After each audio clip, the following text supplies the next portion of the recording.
빌립보서 2장 19절에서 24절 함께 읽겠습니다. 19절입니다. 내가 디모데를 속히 너희에게 보내기를 주 안에서 바람은 너희의 사정을 알미로 안위를 받으려 함이니 이는 뜻을 같이하여 너희 사정을 진실히 생각할 자가 이밖에 내게 없습니다. 그들이 다 자기 일을 구하고 그리스도 예수의 일을 구하지 아니하되 디모데의 연단을 너희가 아나니 자식이 아버지에게 함같이 나와 함께 복음을 위하여 수고하였느니라. 그러므로 내가 내 일이 어떻게 될지를 보아서 곧 이 사람을 보내기를 바라고 나도 속히 가게 될 것을 주 안에서 확신하노라. 아멘. 우리 옆 사람과 인사하시는데요, 우리 짝을 한번 지어보시죠. 그리고 마음을 다해서 한번 이렇게 인사하시죠. 네, 사랑합니다. 축복합니다.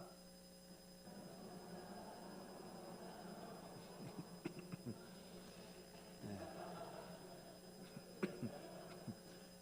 그동안의 인사가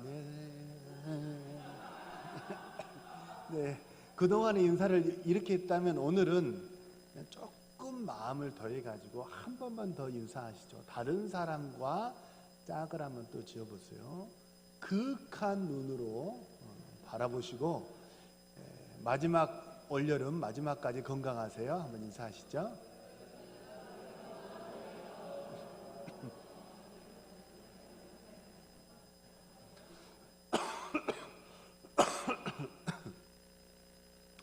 제가 사실 지난주 토요일부터 몸이 좀 안 좋았어요. 근데 이제 일주일 내내 이렇게 몸이 좀 아프고 좀 힘이 없어요. 오늘도 되게 지금 힘이 없네요. 그래서 목소리도 힘이 없고. 제가 좀처럼 안 걸리는 여름 감기를 걸린 것 같아요. 이렇게 딱 요 수준으로 그냥 계속 그냥 가네요. 끝까지 아마 이제 폭염 때문에 에어컨을 많이 쐬서 제가 이제 좀 그런 것 같아요. 끝까지 건강하시고 무더위가 이제 끝이 보이잖아요. 우리 성도들 영적으로도 육적으로도 우리 강건하시고 충만한 우리 성도들 되시기를 주님의 이름으로 축복합니다. 오늘은 장군처럼 쓰임받는 성도라는 제목으로 말씀을 나누겠습니다. 목소리가 잘 들리시나요? 울리진 않으세요? 저만 울리는가요? 합정동에 가면요, 양화진에 선교사 묘원이 있습니다. 가보신 분들도 혹시 계실지 모르겠는데, 양화진 선교사 묘원에 가면요, 100년 전, 100여 년 전에 코리아에 선교사로 오셨다가 죽은 선교사님들의 이제 무덤이 있습니다. 당시 우리나라에 온 선교사님들은요, 거의 다 아이비리그 출신의 석학들이었습니다. 지금도 아이비리그 그러면 미국에서 상당히 실력 있는 그런 대학으로 알아주지 않습니까?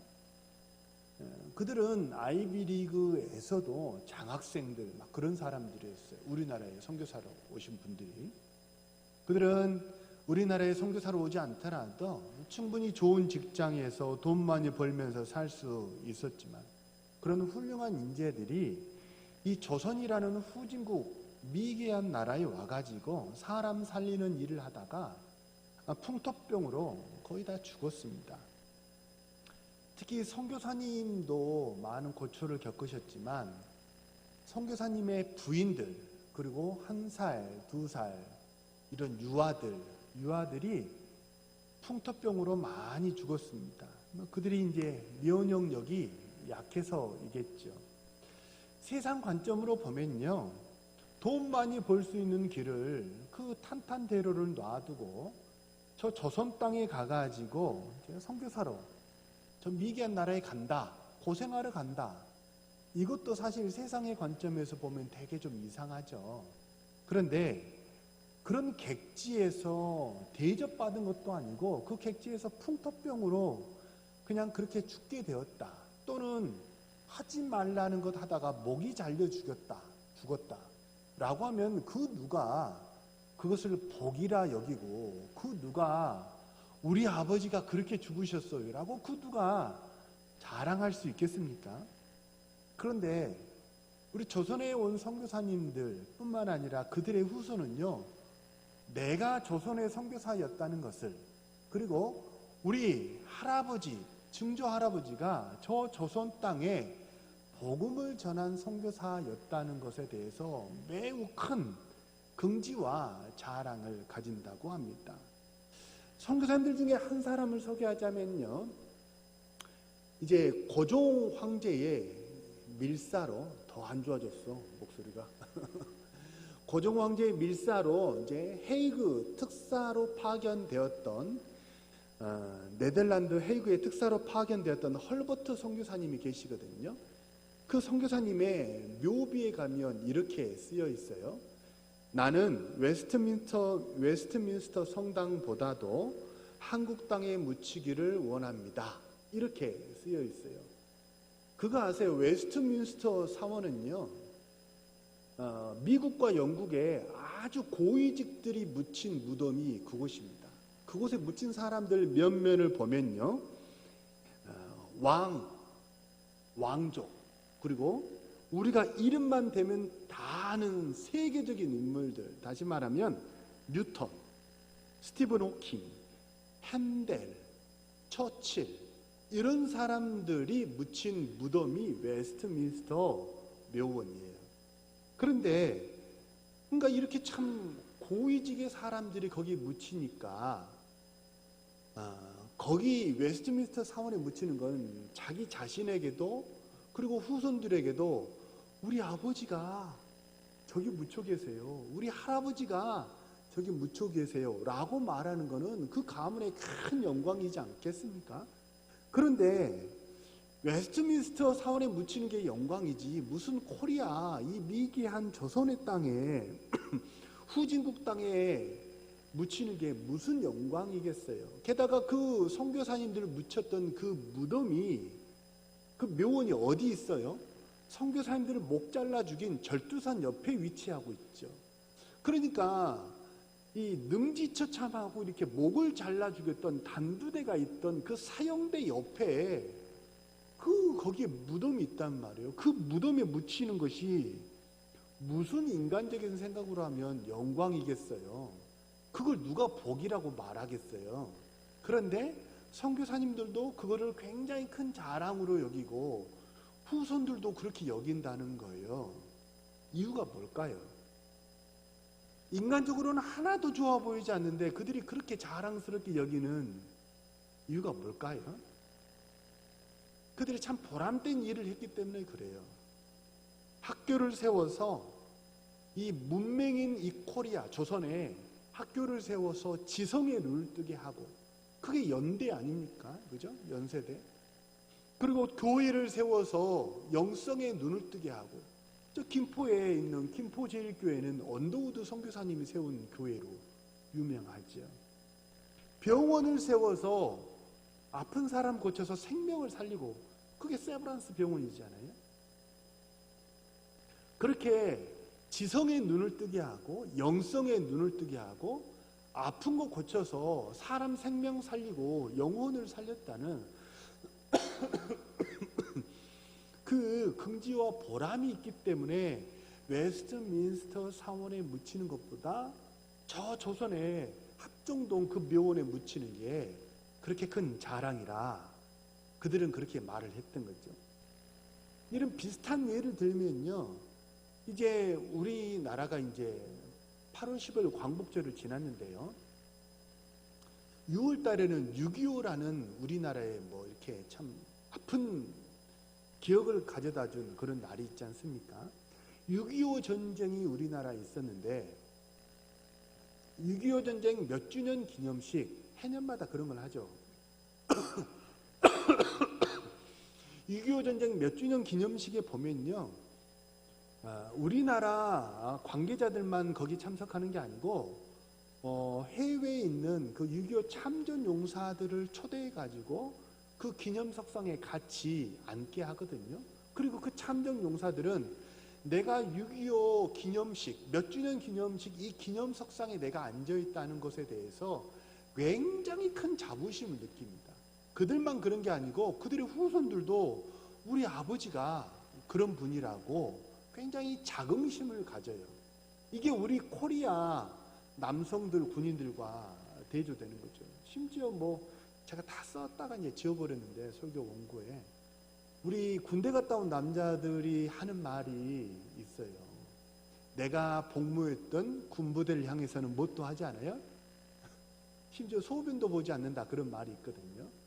너무 이렇게 진저리가 나니까 군대가 싫은 거죠. 우리는 자긍심이 없어요. 나라를 지켰다. 강제 징집이니까. 뭔가 가치가 있고 보람이 있어야 되는데 그게 없으니까 우리는 군대에 다시 가는 거 이렇게 절레절레 고개를 흔들게 되지만 그들은 그 기념식에 참여하는 것을 굉장히 큰 자긍심으로 여겨요. 지금은 또 많이 시들해졌습니다만은 한 10년, 20년 전에는요, 우리 한국 교회에 그 낙도 선교, 농어촌 선교가 되게 이렇게 붐이 일었을 때가 있었거든요. 기억이 나요. 면면 고을고을 촌촌마다 우물을 파고 교회를 짓자. 이게 캐치프레이즈였어요. 면면 고을고을 촌촌마다 우물을 파고 교회를 짓자. 저도 청년 때예요. 결혼하기 전에 청년 때 모교에 있을 때 제가 지금도 기억이 나요. 이렇게 여름 수련회를 대학생들은 대개 6월 말이면 방학을 하니까 7월 초에 빨리 대학부 수련회를 4박 5일 수련회를 빨리 마쳐야 해요. 왜냐하면 7월 중순 이후로부터는 농어촌 봉사활동을 못해도 5군데, 5지역 이상을 가야 돼요. 쭉 투어를 하는 거죠. 가면 마늘 뽑는 것도 하고요. 비닐하우스, 태풍에 비닐하우스 부서지면 비닐하우스 그거 클립 다 클러가지고 비닐하우스 다시 세우는 것도 하고요. 교회 페인트 칠하고 마룻바닥 빠루로 다 긁어내가지고 다시 하고 수도에 이렇게 이렇게 세면으로 다시 수도를 다 만들어주기도 하고 또 이제 뭐 8월이 되면 옥수수 따기도 하고 그리고 마지막에 마을회관에서 전도 집회 열고 이게 제가 이제 청년 시절에 여름을 보냈던 일정이었어요. 그러니까 방학하기 전부터 이렇게 수련회 준비하고 또 갔다 오면 농어촌 봉사활동하고 낙도로 가고 그죠? 저는 전라도였기 때문에 완도, 생일도, 고금도, 목포, 신안 이쪽으로 이제 많이 다녔죠. 면면 고을고을 촌촌마다 우물 파고 교회를 짓자. 엄청 고생됩니다. 가면요, 그냥 땀이 비 오도 흘리고 뭐 지금처럼 에어컨이 있습니까? 뭐가 있습니까? 가면 텐트 치고 운동장에서 그냥 흙바닥에서 텐트 치고 그냥 자야 돼요. 본업 코펠 가져와서 우리가 밥해 먹어야 되고요. 그러니까 고생이 이루 말로 못해요. 하지만 그거 끝나고 나면요, 그래도 올 여름 사역 잘했다. 우리가 교회를 도왔다라는 그 보람이 있기 때문에 고생은 무진장했지만 기쁜 거죠. 그 마음에 기쁨이 있는 거예요. 6.25 참된 용사들도 마찬가지입니다. 전쟁통에 그들이 노매 나라에 와가지고 먹을 걸 제대로 먹었겠습니까? 잠을 제대로 잤겠습니까? 떨어지는 포탄과 비행기 소리에 화들짝 놀라고 고생을 무진장했겠죠. 그럼에도 불구하고 그들이 저 나라 내가 살렸다라는 그 보람이 있으니까 그래서 그들이 참 마음에 긍지와 자부심이 있는 것 아니겠습니까? 그죠? 그래서 우리가 뭘 봐야 돼요? 무슨 일을 하시든지 교회에서 봉사를 하시든지 아니면 직장에서 직장 생활을 하시든지 그 일 너머에 있는 가치를 보셔야 돼요. 사람을 살리고 생명을 살린다. 생명의 길로 그들을 이끌어 간다라는 이 가치와 보람을 그거를 보셔야만 그래야만 뭘 가질 수 있어요? 그래야 지치지 않아요. 그래야 소진되지 않아요. 그래야만 꾸준히 그 일을 할 수 있고 내가 참 옳은 일을 하고 있구나. 꾸준히 주님 부르시는 그날까지 이 사명의 길을 온전히 걸어갈 수 있는 거죠.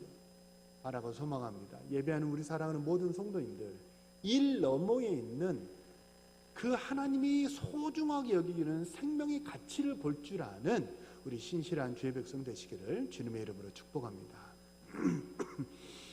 오늘 본문은요, 이렇게 사람의 가치를 알고 헌신했던 한 사람을 소개해요. 오늘 본문은 빌립보서인데요. 빌립보서는 바울이 쓴 책이죠. 그러니까 바울은 사람의 영혼에 대해서 가치를 알았다. 이거 우리가 말하지 않아도 다 알 텐데, 오늘 본문에는 또 다른 사람이 한 사람 소개되는데 그 사람의 이름이 디모데입니다. 디모데는 루스트라 출신이고요. 아버지는 헬라인, 다시 말하면 이방인이고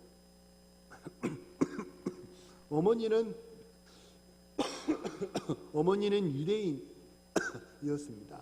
바울의 1차 전도 여행 때 복음을 들었고, 바울의 2차 전도 여행 때 바울을 따르는 제자로 발탁이 되었죠.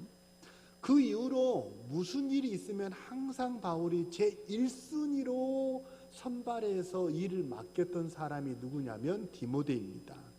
오늘 본문 20절을 보세요. 20절을 보면 뭐라고 나오냐면, 이는 뜻을 같이 하여 너희 사정을 진실히 생각할 자가 이밖에 내게 없음이라, 이렇게 말해요. 너희 사정을 진실하게 생각할 자가 이밖에 내게 없다. 그죠? 사정을 진실히 생각할 자, 다시 말하면 성도들에게 깊은 관심을 가진 사람이 이 사람밖에 없다는 거예요. 왜요? 왜 디모데밖에 없어요? 그 이유가 21절에 나와요. 21절. 왜냐하면 다른 사람들은 다 자기 일에 바쁘다는 거예요. 자기 관심에 빠져 있다는 거예요. 자기 세상 살기 바쁘지만 오직 디모데만 그리스도 예수의 하나님이 말씀하신 그 가치를 알고 그것을 따르는 유일한 사람이었기 때문이다 라고 디모데가 바울이 말하고 있는 거예요. 한마디로 말하면 빌립보 교회에 뭔가 일이 생겼어요. 그래서 누군가는 보내가지고 이 빌립보 교회에 조치를 취해야 되겠는데 보낼 사람이 없는 거예요. 일을 맡길 사람이 없는 거예요. 바울 주변에 사람이 없었겠습니까? 바울 주변에 바울이 개척한 교회가 얼마나 많아요.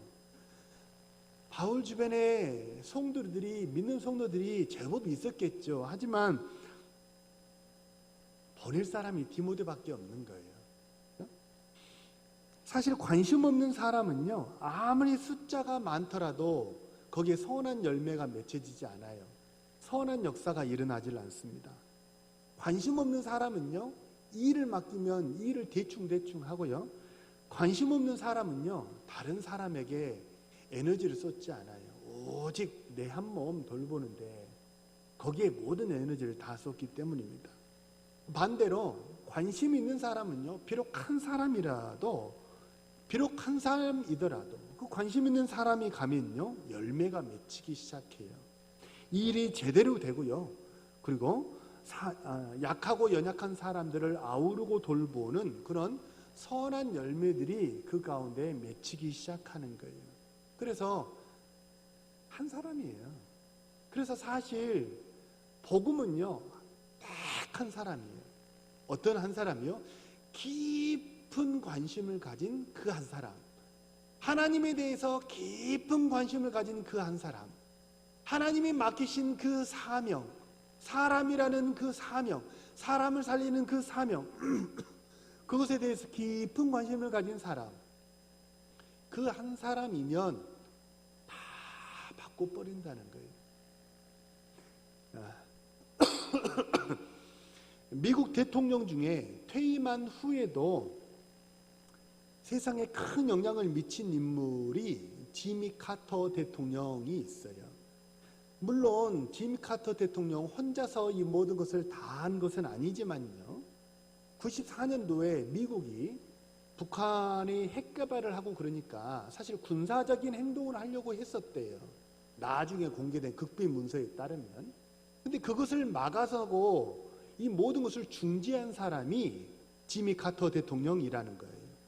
김일성을 찾아가서 카터 대통령이 만났다는 거 아닙니까?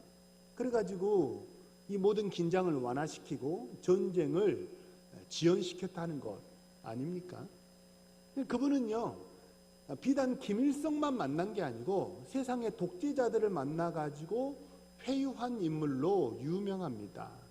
그래서 그 공로로 노벨 평화상을 탔을 정도예요. 네. 카터 대통령은요, 오늘 본문의 디모데와 같습니다. 세상에 자기 잘났다는 정치인들이 얼마나 많습니까? 요즘에는 그렇게도 이 백성들이 싫어하는데 현수막, 막 횡단보도에 현수막 걸린 거 보세요. 상대를 비난하고 우리가 잘하고 있다, 저들은 잘못하고 있다. 거대 양당이 다 똑같아요. 보면 세상에 자기 잘났다는 정치인들이 그렇게 많지만요, 사실 그때나 지금이나 똑같죠. 근데 저 김일성에게 보낼 사람이 없는 거예요. 이 문제를 해결할 사람이 없는 거예요. 그렇게 잘났다는데 저 북한에 문제를 해결할 사람이 없는 거예요. 그래서 오직 이 카터 대통령 한 사람밖에 김일성에게 가지를 못했다는 거죠. 그래서 미국의 롤링스톤이라는 잡지사에서 카터 대통령을 인터뷰를 했어요. 그 기록을 보면요, 그렇게 독재자들의 마음의 문을 열었던 그 비결이 무엇입니까? 라고 이 잡지사에서 카터 대통령에게 물었대요. 설교의 흐름상 그 대답이 뭐였을까요? 맞춰보세요. 별다른 거 아니에요. 관심이었대요. 관심. 그냥 내가 저 사람의 말을 깊은 관심을 갖고 들어주었대요. 세상의 모든 지도자들은 다 고독합니다. 지도자들은 옆에 사람이 없어요. 모든 결정을 혼자 내려야 하고 그 책임을 혼자 져야 하니까 지도자들은 고독합니다. 집에서는 아빠, 엄마가 지도자들이죠. 아빠, 엄마는 고독해요. 힘들어요. 특히 아빠는 그 어깨에 무거워진 경제적으로 뭔가 이 가정을 책임져야 한다는 그 무게감을 가족들에게 섣불리 말할 수 없어요. 그렇잖아요? 아버지의 고뇌지요. 지도자의 고뇌가 있어요. 근데 세상의 모든 지도자들이 다 고독하고 힘든데 독재자들은 더하다는 거예요. 주변에 사람이 더 없잖아요. 혼자밖에 없으니까. 그래서 어땠다는 거예요? 그냥 관심을 가지고 이 사람 말을 잘 들어줬대요. 그랬더니 술술술술술 대화가 통하고 원래는 1박 2일 일정이었는데 2박 3일 일정으로 바뀌고 원래는 2박 3일 일정이었는데 4박 5일로 일정이 바뀌더래요. 왜요? 말이 통하니까. 그죠? 말이 통하니까. 70년대 중반부터 90년대 초반까지 우리나라 한국 바둑의 최고봉을 꼽으라 라고 한다면 조훈현 씨를 들 수 있죠. 조훈현 씨 들어보셨죠? 지금은 이제 잊혀진 인물이 되었지만 조훈현 씨가 책을 한 권 썼는데요. 고수의 생각법이라는 책이에요. 고수의 생각법이라는 책을 썼는데 이분이 그의 책에서 우리 코리아 한국 바둑의 깊이가 얕아진 원인을 그는 이렇게 분석해요. 깊은 장고의 시간을 갖지 않고 속기 바둑을 두기 때문이다.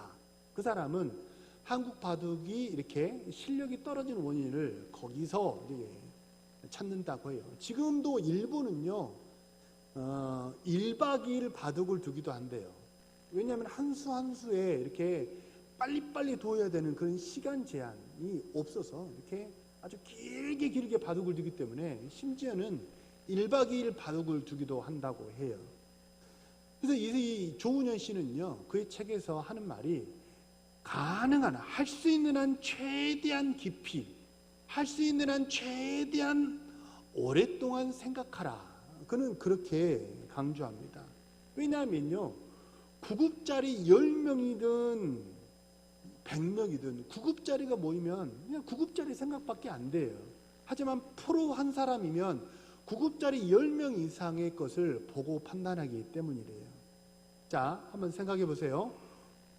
바둑의 급수에서 9급 더하기 9급 더하기 9급 더하기 9급 더하기 9급 몇 급이에요?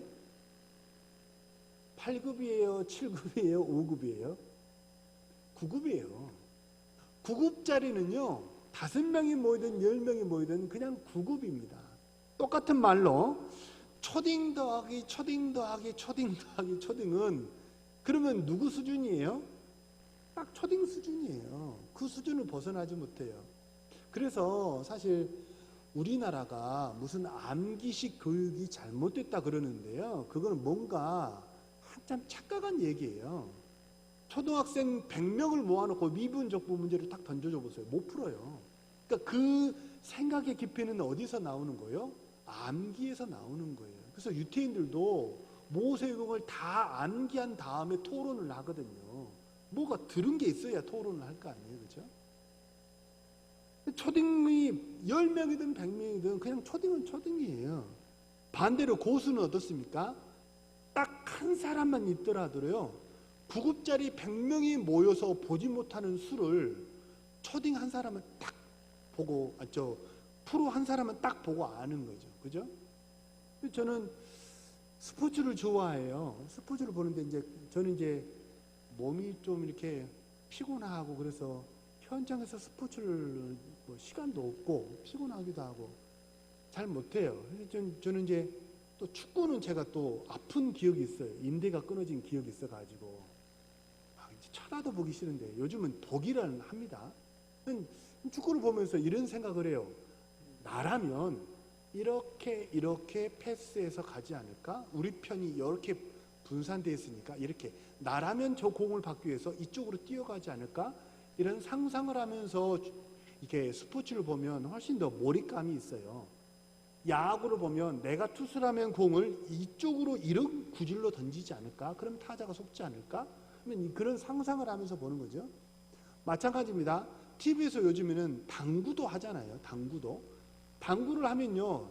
저는 당구가 자그마치 제가 당구 실력이 몇인 줄 아십니까? 30입니다. 30이란 말의 뜻은 큐거리도 못한다는 뜻이에요. 옛날에는 당구가 그렇게 인식이 안 좋아가지고 그래서 저는 당구를 배우지를 못했어요. 배우지 않았어요. 솔직히 말하면. 당구를 보면요. 제가 상상한 대로 이렇게 3쿠션을 하겠다라고 상상을 하잖아요. 단 한 번도 제가 상상한 대로 그렇게 공이 굴러가질 않더라고요. 왜요? 저는 하수기 때문에 그래요. 그죠? 고수는요, 아주 정반대로 막 이렇게 희한한 방법으로 이렇게 3쿠션을 돌리더라고요. 생각의 깊이, 조은은 씨는 그렇게 말을 해요. 생각의 깊이, 그게 뭘 만든다는 거예요? 프로와 아마추어의 차이를 만든다. 생각의 깊이, 오늘 본문의 말로 바꿔보면 뭐예요? 깊은 관심이에요. 깊은 관심을 본 사람만이, 그 깊은 관심으로 사람을 대하는 사람만이 어떤 사람이 된다는 거예요? 하나님이 쓰시는 그런 사람이 된다는 거죠. 한번 대충 했던 일을 한번 생각해 보세요. 대충 했던 설거지는요, 어떻습니까? 꼭 다시 해야 돼요. 설거지 끝나고 만져보면 미끄덩미끄덩해요. 다시 해야 됩니다. 대충한 설거지는 다시 해야 되고요. 대충한 청소는 꼭 오물이 눈에 보여요. 그죠? 대충한 일은 탈이 나서 꼭 다시 손을 봐야 하고요. 대충한 말과 행동은 그 오해가 생겨가지고 반드시 오해를 푸느라고 해명을 해야 합니다.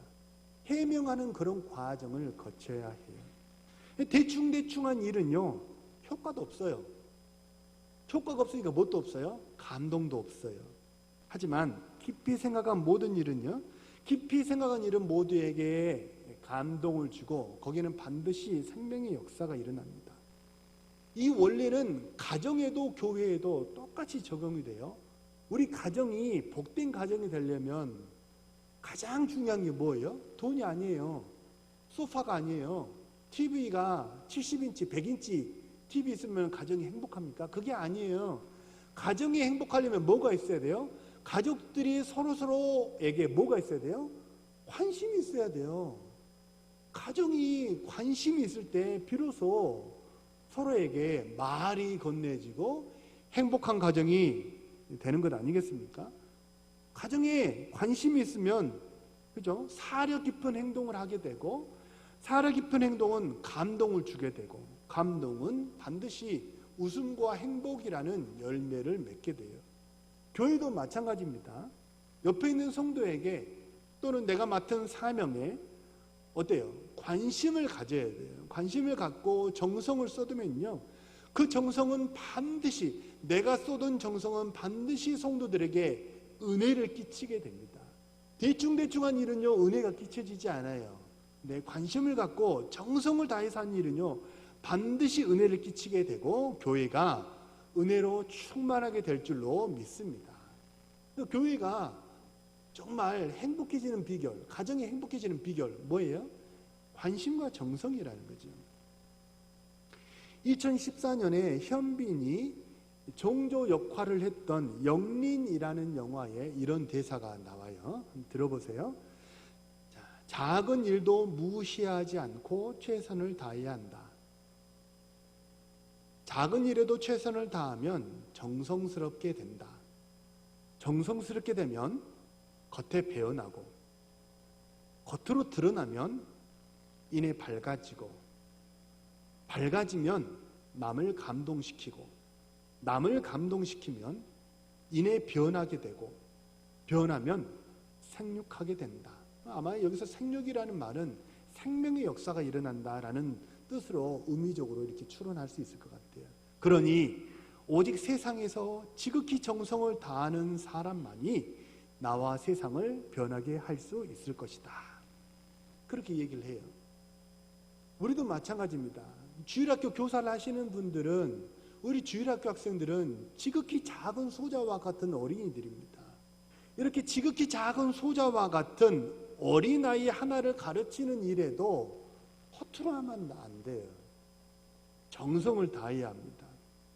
교회의 현수막을 다는 일, 강대상의 먼지를 닦는 일, 이 작은 일 하나에 우리의 정성이 배어갈 때 대충대충 하지 않고 그 일에 우리의 온 관심과 정성이 담기면, 그러면 어떻게 돼요? 우리 안에 생명의 성령의 역사가 일어나게 될 줄로 믿습니다. 우리의 정성이 뭐가 되는 거예요? 종자씨가 되는 거예요. 그래서 정말 저는 이제 사역하기 전에 좀 유통업을 좀 했었는데요. 장사도 마찬가지 아닙니까? 내가 만나는 고객, 이 고객 한 사람에게 최선을 다할 때 좋은 소문이 계속 퍼져나가가지고 우리 가게에 손님이 많아지는 거 아니에요? 그죠? 그렇게 정성을 담을 때 우리 가정에, 우리 교회에 하나님의 은혜와 축복이 넘쳐나게 될 줄로 믿습니다. 말씀을 정리합니다. 이순신 장군은요, 세계 해전사에 전무후무한 45전 45승이라는 그런 기록을 남겼습니다. 그 45전 45승이라는 그 전무후무한 기록을 남길 수 있었던 것은요, 그분이 작은 일 하나도 정말 강박을 가질 정도로 정성을 다하고 최선을 다했기 때문에 그래요. 이순신 장군에 관한 영화, 드라마 세상에 지천에 많지 않습니까? 그걸 보면요, 그분은 아군의 군기, 아군의 사기, 화포의 위치, 지형지물, 물때, 그리고 어떻게 노를 저어야 하고 몇 번째 타이밍에 배를 돌려야 하는지, 어느 시점에 뭘 해야 되는지, 이런 모든 아주 치밀한 전략과 전술을 세웠어요. 아군에 관한 것만 연구한 게 아니에요. 그러면 적장의 성격, 그리고 적군의 위치, 그들의 전술, 이것도 다 분석을 해서 이렇게 치밀하게 계획을 세웠기 때문에 45전 45승이라는 세계 해전사에 전무후무한 기록을 세우고 나라를 구할 수 있었습니다. 장군을 영어로 제너럴이라 말합니다. 제너럴이라 부르거든요, 장군을. 근데 제너럴이라는 말은 사실 우리가 장군이라고 하는 특수한 단어 쓰기보다는 일반적으로는요, 이 장군이라는, 제너럴이라는 말은 형용사로 일반적인이라는 뜻을 가지고 있어요. 그게 사전에 보면 첫 번째 뜻으로 이렇게 나오거든요. 근데 장군을 제너럴, 일반적인이라는 형용사로 제너럴이라 부르는 이유는 뭐냐면, 장군은 시선이 편협하지 않기 때문이에요. 한쪽에 쏠리지 않고 모든 것을 두루 보는 관심이 있고 깊게 살피는 정성 어린 마음이 그에게 있기 때문에 장군을 제너럴이라 부릅니다. 한없이 일반적이지만 한없이 특별한 사람, 이 사람이 제너럴, 장군인 거죠. 반대로 졸은 어떻습니까? 졸은요, 앞서 말씀드린 초딩과 같아요. 그래서 눈앞에 작은 이익 또는 내 몸이 편한가, 힘든가 이런 지역적인 문제에 빠져서 시야가 좁은 사람이 졸이 되는 거예요. 바라고 소망합니다. 우리 사랑하는 모든 동원의 성도님들은 졸이 되지 마시고 장군처럼 하나님께 쓰임받는 우리 신실한 주의 백성 되시기를 주님의 이름으로 축복합니다. 넓은 마음과 깊은 눈, 그런 넓은 마음과 깊은 눈을 가진 장군과 같은 사람이 되심으로 가정과 교회를 복되게 하는 우리 축복의 통로를 쓰임받는 우리 신실한 주의 백성 되시기를 주님의 이름으로 축복합니다.